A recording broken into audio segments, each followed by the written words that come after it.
উনি মসজিদেরও ইমাম, আপনার নেতা, একটা স্কুলেরও শিক্ষক। মসজিদে একটা 6 বছরের শিশুকে উঠাইয়া ধর্ষণ শুরু করলে, চিৎকার দিলে আশেপাশের লোক আসছে, আইসা ধরছে, পুলিশে দিছে, তা বলে আমার শয়তানে পাইছে। আরে ভাই, তোমরা তো শয়তান ছাড়াবা, তোমারে যদি শয়তানে ধরে তাহলে তুমি ঠিক হও, শয়তান টয়তান ছাড়াও। আপনারা দেখেছেন যে এসিল্যান্ডের সই জাল কইরা ৭৬ লক্ষ টাকা ওনাদের দলের লোক নিয়ে গেছে, আর এক জায়গায় সম্পত্তি নিয়ে গেছে। আর সবচাইতে বড় কথা, মনে হয় বিশ্বে সবচাইতে চাঁদাবাজের স্থান হয়েছে কাউরন বাজার। সেই কাউরন বাজারের এমপি কে বলেন, তোমরা বলো মরলে শহীদ আর বাঁচলে কাজী, এই চাঁদাটা তোমরা একটু ঠেকাইতে পারো না?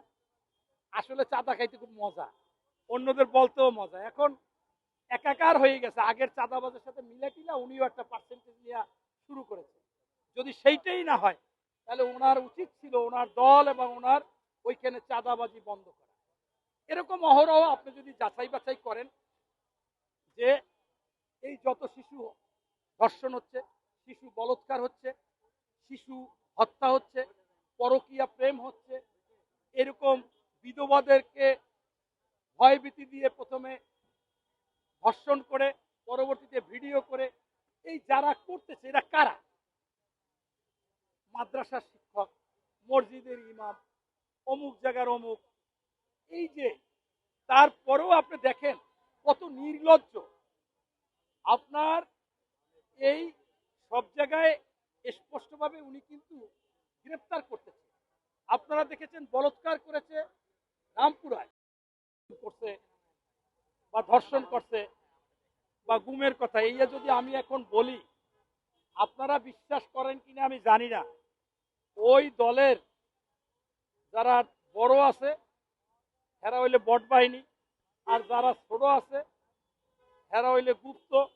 আর এই বড় ছোট ছোট মিললে হয়েছে গালিগালাজ করছে রক্ত, তারা গালিগালাজ করছে রক্ত। এখন এই গালিগালাজ দিয়া অনেক ভদ্রলোক ওনাদের সত্য কথা বললেও তার মা মারা গেছে আরো 20 বছর আগে, হেরেও গর্ভবতী করে ফেলায় গালিগালাজ দিয়ে। এখন এই সংগঠনের বিরুদ্ধে আমাকে প্রশ্ন করেছেন, এটা আমার বলা কি ঠিক হবে? অন্য হইলে জান্নাতি লোক, আমি যদি কি হয় ভাই, আমারও মা নাই। কারণ এইটা বলাই তো দুষ্কথা। আমি এখন আপনাকে ডাইরেক্ট না বলে আপনাকে বলতে চাই এইভাবে যে ওনাদের মধ্যে তো অনেকে বলে ওনারা টাটকা হুজুর, টাটকা অলি, জিন্দা অলি। সেই জিন্দা অলি কালকে একটা কথা স্বীকার করছে যে দল বড় হওয়ার কারণে তারা এখন নিয়ন্ত্রণে রাখতে পারতেছে না, ওনরা যেভাবে চালাইতে চায় সেইভাবে চালাইতে পারতেছে না। এখন এই প্রতারণা আসলে নতুন না, এরা পুরাতন। এখন হচ্ছে কি যে আপনারা চাপে টাইপে ধরছেন এতদিন, ওনরা বিভিন্ন রকমের ওনাদের যে বট বাহিনী টাহিনী বা মিডিয়া টিডিয়া আছে সেইগুলো দিয়ে সবকিছু মোটামুটি ধামাচাপা দিয়ে চলছে। এইটাই আর ধামাচাপা দিতে পারে না। আপনারা এমন সাংবাদিকরা হাইকুড়া দিয়ে ধরেছেন, যে ব্যক্তি একজনকে বিয়ের প্রলোভন দিয়ে দিনের পর দিন তার সাথে অবৈধ মেলামেশা করছে, যেটাকে সরাসরি শরিয়া মোতাবেক, ওনারা তো শরিয়া, ধর্ষণ করছে। এই বিয়ের আগে কিছু করাটাই তো ধর্ষণ। ধর্ষণ কইরে টইরা শেষ পর্যন্ত পেটে বাচ্চা দিচ্ছে, সেই বাচ্চা দেওয়ার পরে সেটাকে আবার নষ্ট করছে, ওনাদের ভাষায় এখন ভ্রূণ নষ্ট করছে।